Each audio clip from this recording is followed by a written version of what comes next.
Hello guys, you're welcome back to Wabili Concept TV.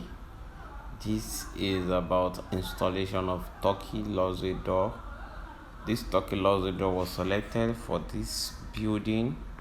We have selected both the 3 feet and the 4 feet design.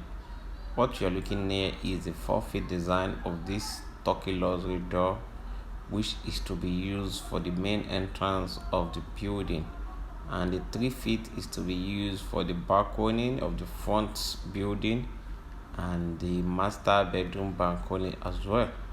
This is a luxury door that is designed with an adjustable frame, designed with 2 lock system. We have 2 keys lock and also a lock at the top and at the bottom. This is the installation of the door. The doors will hang and wrap with a nylon to protect it from being stained with cement during plastering. This is Wabili Concept TV. Thank you. This is our installation process.